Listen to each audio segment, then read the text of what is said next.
Everyone, and welcome to yet another tutorial on the series of tutorials on design and analysis of algorithms. So in this tutorial we will talk about recursion. Basically, what is recursion, how to write the recursive equation of a recursive program, and how to analyze recursive programs. So let us start by quickly defining what recursion is, right?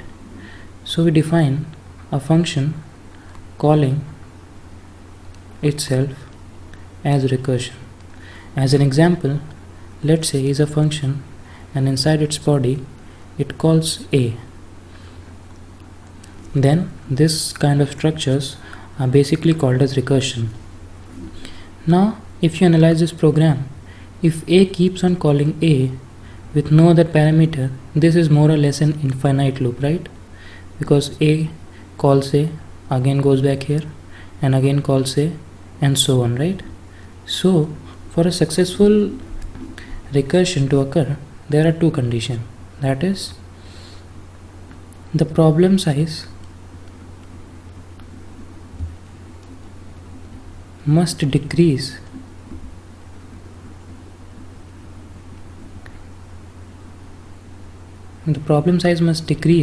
as we move forward in the algorithm, right?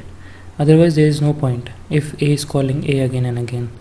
Number two, there must be a stopping condition.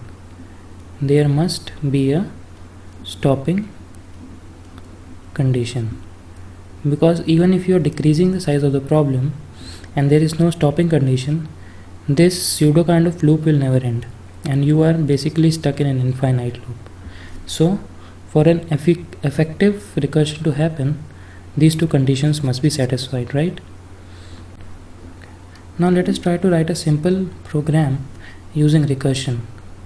So we take a function sum which takes an integer value n. It checks if n is equals to 1, then it returns 1. Otherwise it returns sum n minus 1 plus n, right? So what this function is actually doing, right?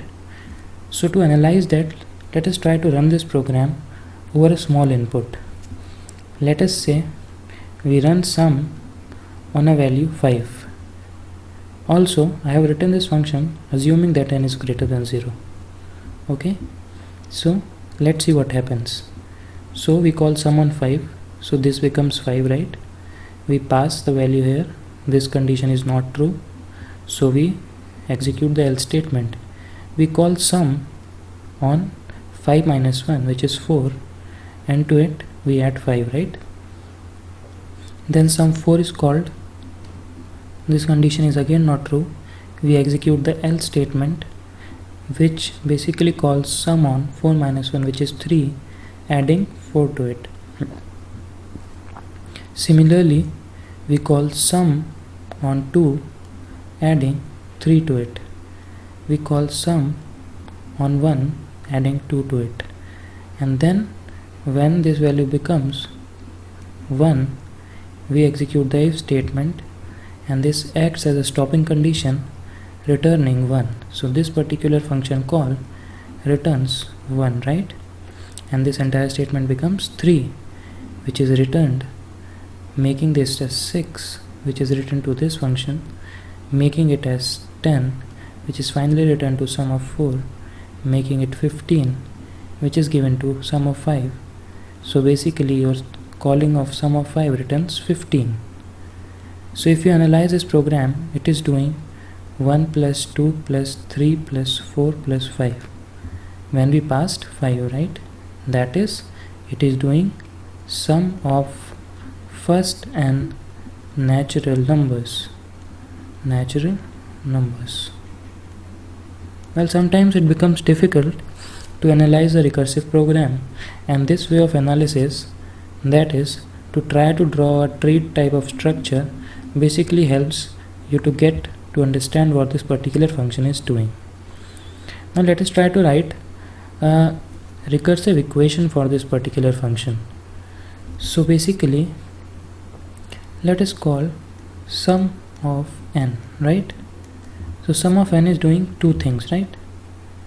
First thing is, it is basically returning 1 if n is equals to 1, otherwise it is calling sum on n minus 1 adding n to it, right? So this is how we represent a recursive structure of a particular program. As a second exercise, let us try to write a time complexity based recursive equation or recursive equation with respect to the running time of this particular algorithm, right? So if let us say the running time of sum of n is t of n, right? So basically this program is taking t of n times to run. So what this t of n is equals to, basically this whole line is a constant time operation and will take order of 1 time to run, right? And if you analyze the else statement, it basically calls sum on n minus 1. So if your sum of n is taking t of n, then sum of n minus 1 will take t of n minus 1, right? We have already seen that time is directly proportional to your input, right? For prior analysis, right? So this is equals to t of n minus 1, and to it we are again doing a constant time of addition operation, which is order of 1. So the overall time complexity is t of n plus order of 1, right? So based on this, how to find the asymptotic notations or the asymptotic complexity is what we want to look. That is, given a recursive equation, how to solve it.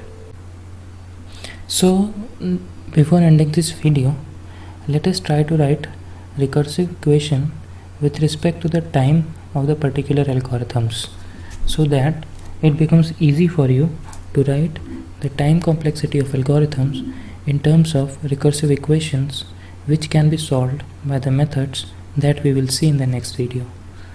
So let us see the first question. Here there is a function a of n which takes an input n. It calls the function a on a smaller input n by 2, and again on a smaller input n by 2, and finally adds the value written by the two particular programs, right? Sorry, I missed return here, right? Return C.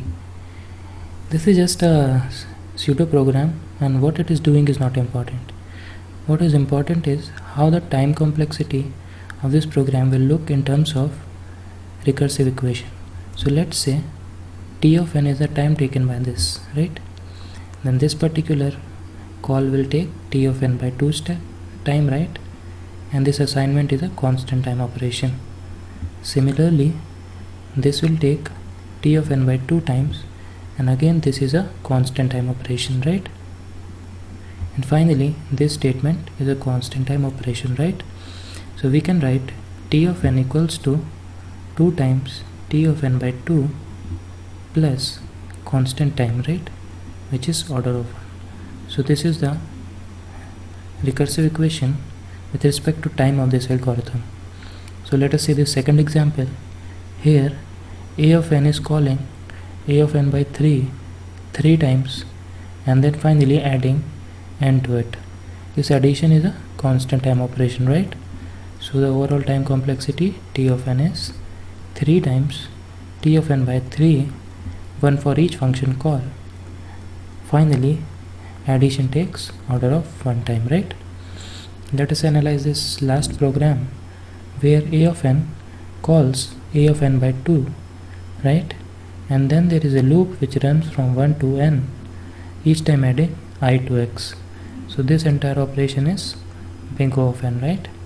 And this is t of n by 2. So the overall time complexity can be written as t of n equals to t of n by 2 plus order of n. So this is how you write time complexity in terms of recursive equations, and in the next video we will look at methods to solve this particular type of recursive equations.